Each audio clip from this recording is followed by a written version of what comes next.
Do insurance pay for it often, or is it always homeowner? The whole roof is smoked. You may have like a section blown off or a couple shingles here and there blown off. Who works more hours in the business? Oh, I forgot I got a check 3 weeks ago. Who makes the best truck? Talk about that stuff that is, just inflated. And then he had a speeding ticket at like 85. A lot of guys don't have that opportunity. Like we were kind of grew up that way, and Why there's so many like shady? Is it laziness? it doesn't bother me over there. So what's the earliest you can start legally with noise complaints and stuff? I don't know. I'm back and forth with it. I love what we do.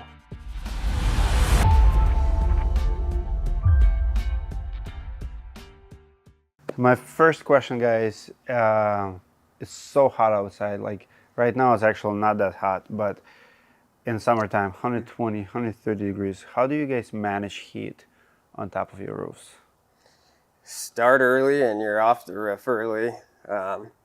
We also try to work in our northern locations during the summer where it's a little bit cooler. We'll try not to work a crew like a full week down like in the hottest areas. So we'll try to send them maybe up north for a couple days, just kind of trying to break it up. But yeah. So how do you manage like hydration? How do you what's the hottest it gets and how many hours you can put in that heat? So I think knowing your crew capabilities is important. Roof complexity, if it's got a lot of valleys cut up, hips, it's going to beat the crew up. Take it easy on them the next day. Maybe make the week a little bit longer, work a Saturday early. Will you cut the job in like 2 days or 3 days? Yeah, we'll chop it up a little bit. We have the sales reps running out a lot of Gatorades or hydration, just a lot of support for the crews, taking it easy on them. I think homeowners down here too, they have a little bit of mercy on roofers too in the summertime. You'll hear a lot of people this time of year, oh, we want to get a roof done before it gets super hot. We don't want you guys up there. So I've seen you had a 1-star review on how early you guys start. So what's the earliest you can start legally with noise complaints and stuff? During the summer months, just over the last couple of years, we had ordinance change to where we could start at 5 a.m.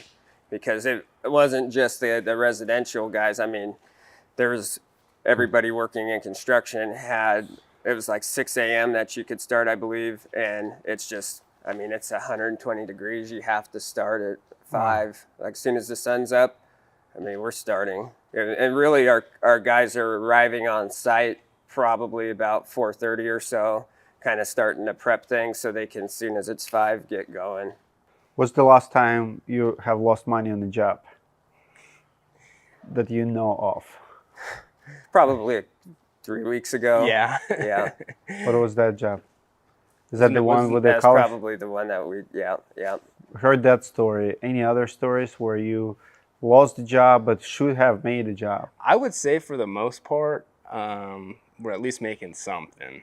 But not as much as you want. Yeah, and right now, as we've kind of transitioned more into retails, we're really monitoring our estimates and what the guys are sending out to customers. So we don't want that error to happen. So we're making sure their scope's correct, the estimate's correct, it's got the correct margins. When you're working in insurance, you know those margins are cooked into it, so you don't have to monitor it as much.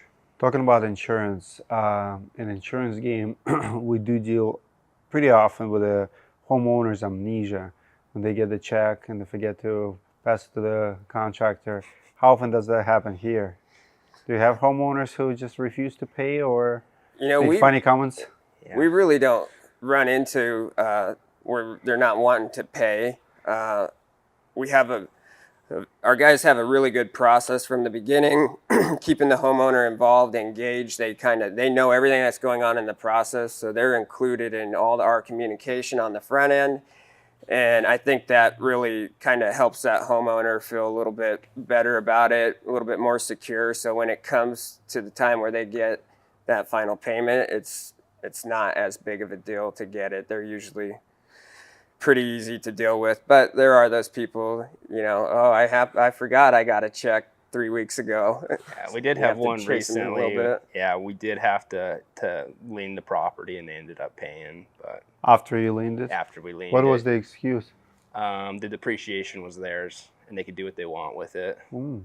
Yeah. So they claimed that they did not understand the They game. didn't claim they didn't understand it. So, yeah. To make a point on that, that was the first lien that we have issued in 7 years. Yes. Wow. Let's talk about tile market here. If you would roof your house or replace the roof, would you go with the tile? Me personally, I would lean more in the direction of a shingle, asphalt shingle roof. Tile roofs are complicated, and we've kind of discussed that, but the actual tile manufacturers, we know shingle manufacturers and compatibility is an issue, but tile is a whole nother can of worms you can get into with compatibility and what works with what, and I think it's a very under talked about thing. Just There's a lot of tile roofs around. As we're driving through town, there's tons and tons of tile. What's the life expectancy of a tile roof?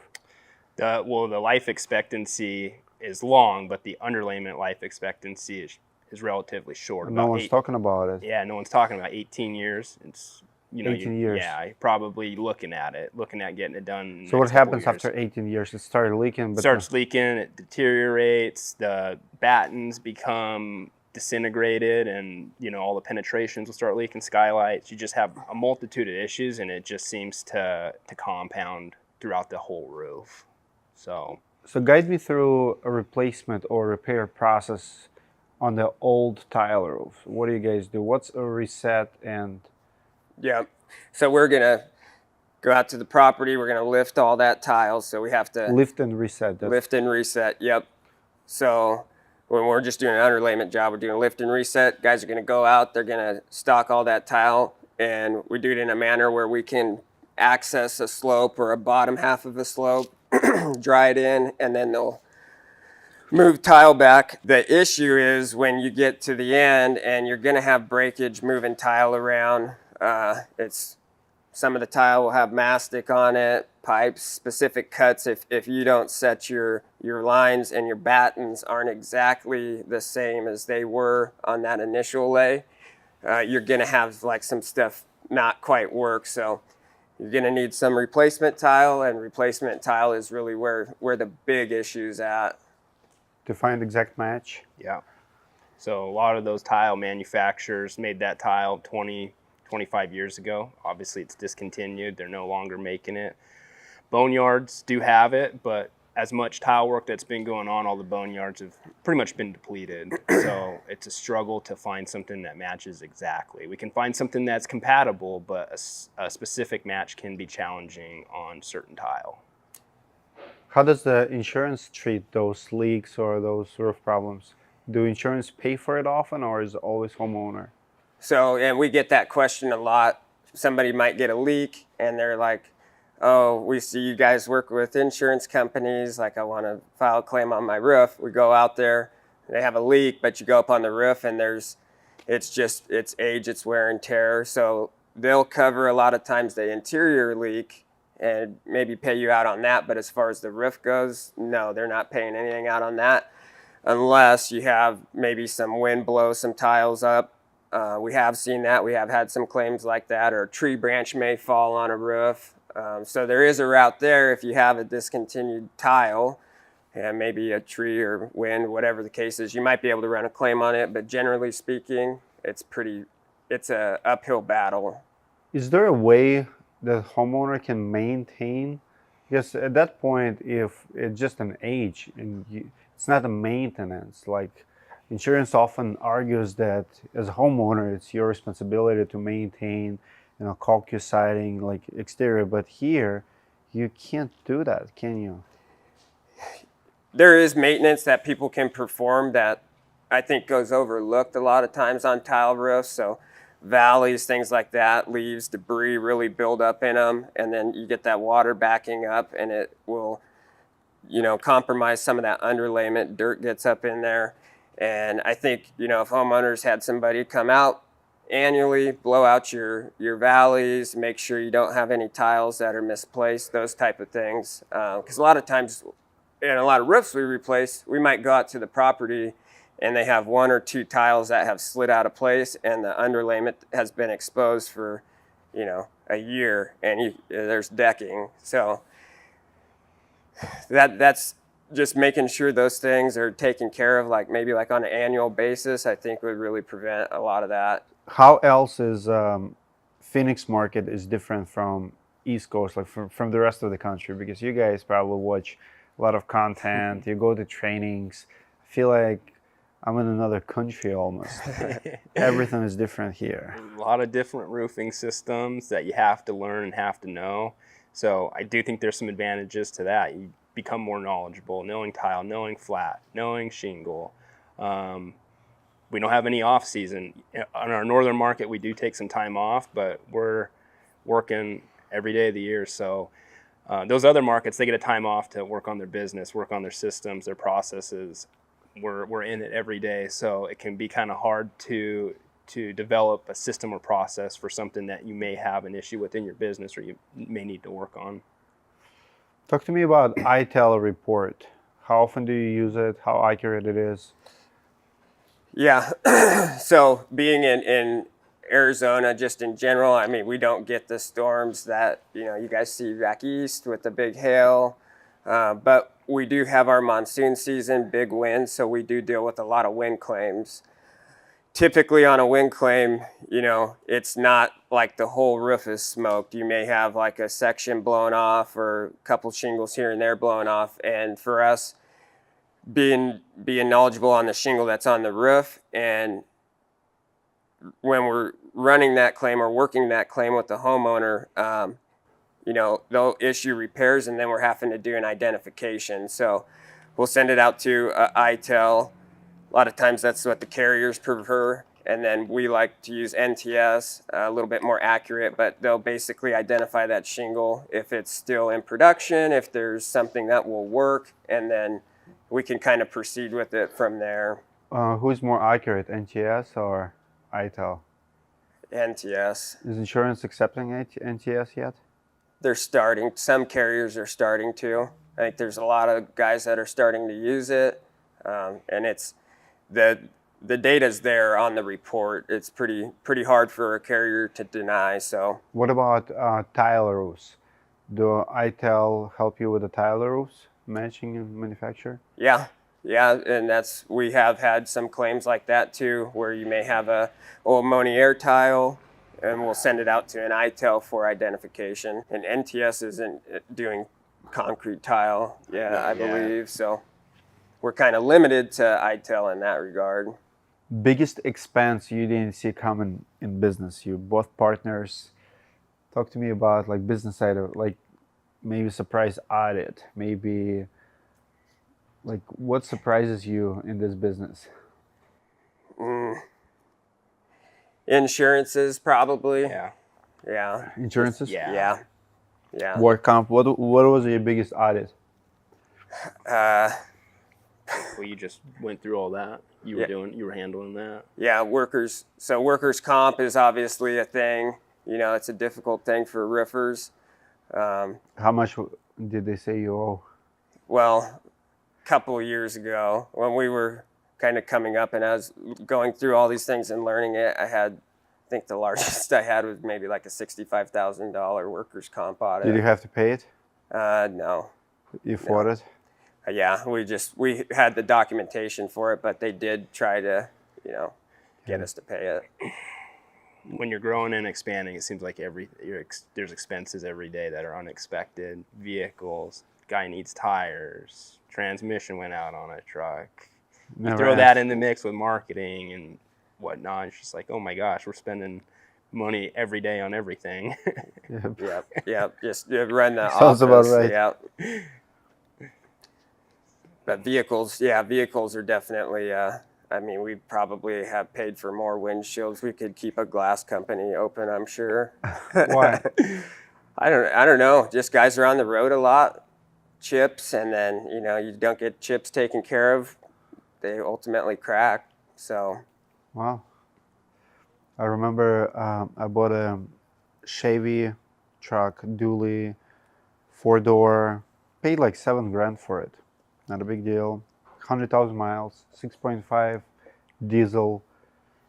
Within 2 weeks, I received a call from a friend who was on the landfill, and he seen my guy who was driving the truck making donuts like at the landfill. He's like, "Hey, we're just watching out for you. Is this your brother? Or who is this guy?" And so within 3 weeks, the engine blew up.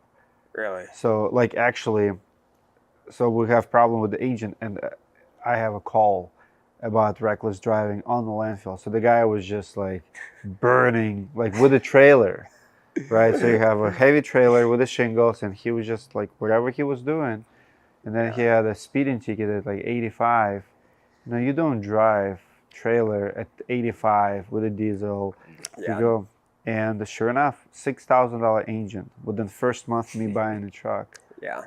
I mean, the guy lost his job right away, of course. Yeah, vehicles are tough, and like as you're growing and trying to figure these things out, I mean, you're not always buying brand new vehicles and stuff like that. And yeah, I had similar thing, bought a 2015 Chevy 1500 and had to replace the motor within like a month of buying it. So it's tough. I have to ask this question. You drive Dodge, you drive Ford. What's up with that? Who makes the best truck? I mean, I like the Dodges for towing. I mean, you've seen we have Yeah. a couple of them.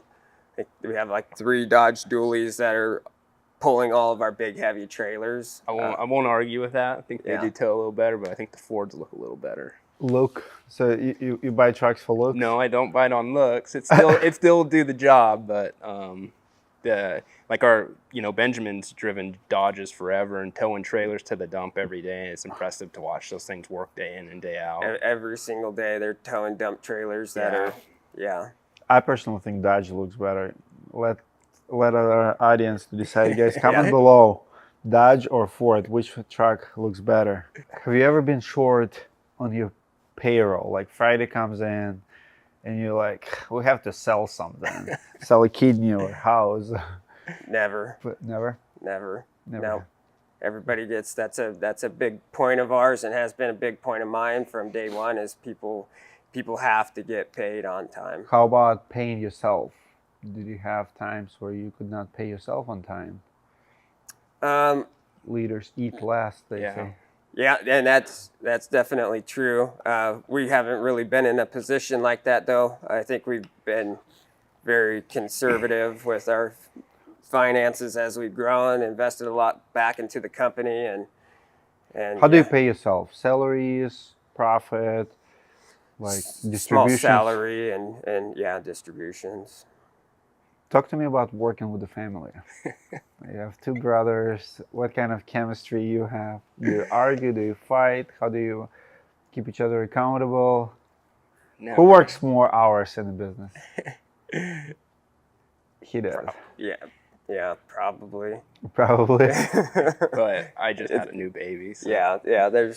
It's hard to keep track of all that. I mean, it's not like 8-hour days, like you're working for somebody. I mean, we're probably 10 to 12 hours a day, like in a regular week. Yeah.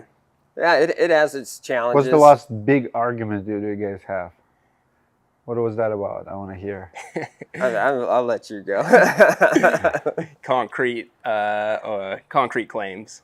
Yeah, if it's worth pursuing, filing, or just sticking to You want to do it or you don't want to do it? Just hearing some talks about it from other guys that work, other contractors around here. It seems that they're pursuing it.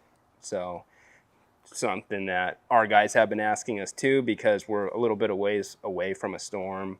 So the insurance work can be a little bit harder to pursue. So guys will get creative and kind of pursue. You don't like the idea or what? What's the argument? No, I do. I think, I think a lot of guys talk. I'm not saying that a concrete roof can't be approved on a claim, and more specifically a clay roof. And we're talking about homes in communities that are very, very wealthy areas, very large roofs. Like, it's not as simple as one windblown rake tile that's going to get you a $100,000 roof approved. And I think that there's a little bit of talk about that stuff that is, just inflated. I don't think it's quite.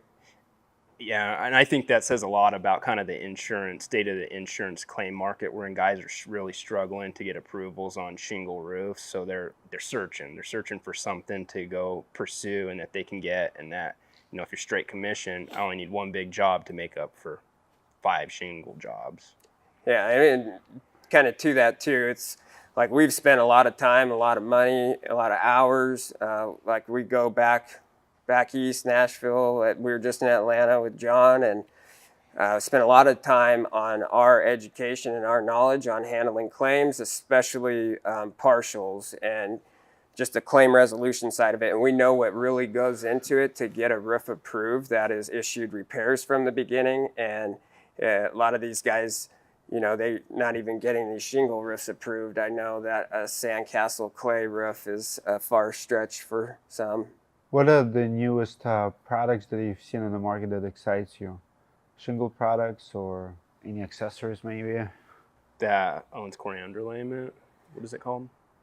Oh, the SA, the P30. Yeah. It's not like super new, but Yeah, it's new for us. yeah, in our area, that's a little bit newer probably. Underlayment? Self-adhering, high-temp underlayment for tile roofs that our suppliers carrying. It hasn't been here previously. They got rid of some other stuff that was kind of going away. FT synthetics. We've had some issues with that in the past. So. I think Westlake is doing a lot of stuff. Yeah. They're coming out with a lot of different products, different tiles, lightweight stuff. Lightweight, metal-looking tiles, some really innovative products. Yeah. You're in Arizona, there's a lot of sun here. What's your take on solar? Have you played with it? Would you have it on your houses? Would you do it as a business? Solar's a tricky thing. It's got to be, for me, I think, is if you're going to be in the house for an extended period of time, maybe something you want to consider, but if it's a place you're not really planning on staying at for too long, I just don't know about the cost, benefit of it. Do you have a lot of solar players here? Is it a booming? It's very saturated. Very saturated. Yeah. Homeowners have a lot of homeowners have a bad taste in their mouth from solar, so that's kind of why we've avoided it in our business. We have a good reputation with roofing. Let's stick to that. Yeah, you can add solar, but sometimes it's a trigger word for a homeowner when you talk about it or mention it. As far as like the door knocking goes, the solar guys are pretty aggressive out here, and it makes it difficult for roofers. Can make it difficult. Talk to me about gutters. Why there's no gutters in Arizona? I've drove today for an hour at least. I've probably seen like maybe 10 gutters. Starting to become more popular. We've actually put an ad out just to we talked about getting a gutter rig and offering that service because we do get called a lot on gutters. A lot of people that are moving here from the Midwest are used to having gutters on their house. Yep. And I think a lot of the newer homes, the homes that are being built, are getting gutters installed on them. Is it because it doesn't rain a lot? Yeah. I think for those older homes, like that is kind of the mentality. Yeah, but it definitely, in my neighborhood, all the homeowners have put gutters on their house. Like it's definitely becoming a thing. What about gutter covers? So you have big trees, leaves. Yeah, so that is, and one of the tips that we were talking about during monsoon season last year was just blowing out your gutters. I mean, you'd be amazed at how many houses we go to and do roof replacements on that have 3 or 4 inches of dirt and silt, and you may not have trees and stuff, and people don't really think about it. Like there's not the dust and dirt. We get all the haboobs and big dust storms, and that stuff, it builds up, and it doesn't take much for the gutter to overflow. So maintenance on that, have them blow out your valleys, your gutters, just simple maintenance like that will help. Yeah, I think it's just definitely the old mentality. It doesn't rain here. It's not supposed to rain here. You don't need gutters. But counter argument would be if you don't have a gutter, so you don't have, because add a gutter now you have to maintain it with the dust and stuff. If you don't have it, you don't have that problem. But then it's how many days per year it rains here? I mean, this last year we had quite a bit more rain. We're very dependent upon like El Nino and all that. And like last year and even the beginning of this year, we had significant rain. So I think that stuff kind of puts it more front of mind. You start getting, erosion stuff around the front porch, and then people start to consider it. But I think for a lot of people, just generally speaking, they're not like, I'm not in my backyard that often or in that area. Like, it doesn't bother me over there. But here above my entryway and my garage, maybe I'll put some here. So It's very tiny. Yeah. Areas. Yeah. a lot of It's houses. hard to be in business for that. Yeah. And that was kind of why we have helped. We've still are considering it. It's From what we've researched, it's very hard to find installers for gutters. yeah. Once you get into the northern markets, it's a little Yeah. more prevalent. The gutter companies up there stay very, very busy. So How many soliciting calls you're getting from equity firms? you get them. But yeah, a lot. A lot. What do they say? Like, we want to buy you. They want to see the books. Yeah, a little bit of everything. Just trying to. Fortunately, Jaden fields a lot of those calls and kind of plays So goalie they're on it. call. Oh yeah, a lot of just cold emails too, and they follow up on those. I have some threads that are be like 5 emails where they just keep following up, and it's like, you may not be ready to sell right now, but in a couple years, and it's just like it just will say like broker, equity broker, something very basic. If you would get a good offer today, would you sell your company? Do you have a number in your head that you would sell it for? You go. I don't I know. want to hear your opinion. I don't know. I'm back and forth with it. I love what we do. It's kind of still, feel really good about what we're doing, what we're offering to homeowners. So we have so many young boys in the family too. We could build a whole roofing crew here in a couple years. So it's cool. What do you like about it? What do you like about running a roofing business? I think in our market, like for us, we really want to bring like that value to the homeowner. And like I've said before, I kind of tend to have a service heart. So I really enjoy like helping that person and guiding them through a replacement or a claim. And, like we visited a home yesterday where a lady, we filed the claim on the roof, got the roof Took approved. 7 months for you to do it. Yeah, with It was awesome Allstate. testimonial. Such a happy customer. And, she was able to do some medical stuff that she wouldn't have been able to afford with the roof. And like, that's the stuff that like, I enjoy that hits home for me. But, we just want to see good work being done in our area too, and contractors doing the right thing. I think that there's a lot of guys out there that are just, kind of getting by and selling roofs. And for me, I'd like to see, just better contractors in general. I'm from the trade side of things, so like that's really where I Why focus. do you think contractors have such a bad name in general? Why are there so many like shady? Is it laziness? Is it Don't think lack they're of character? prepared to go into business and treat a homeowner right, and they don't know much. They may know something about the trade, but they don't know anything about customer service. And that's big for us. We have that background in construction. We grew up in the trades, and I worked for the fire department for 6 years. So customer service is huge in how you treat people, and you're seeing people at a bad time in their life. So Firefighters don't have customer service. They just come, break the window, and move out of the way. Yeah. So just being able to learn that and use it.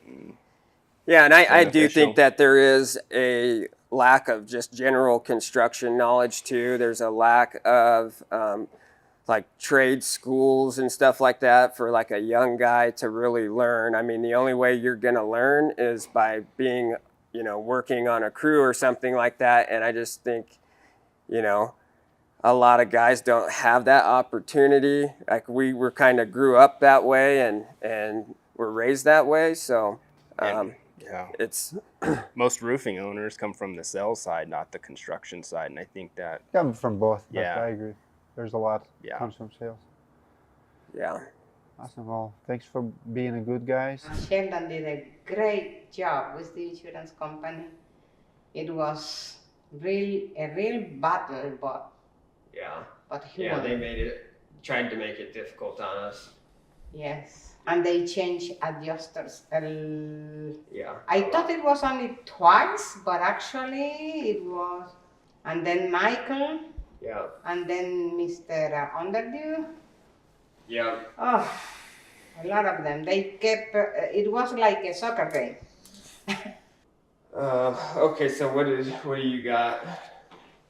Just a check. Those are good. Yeah. Okay. Yep.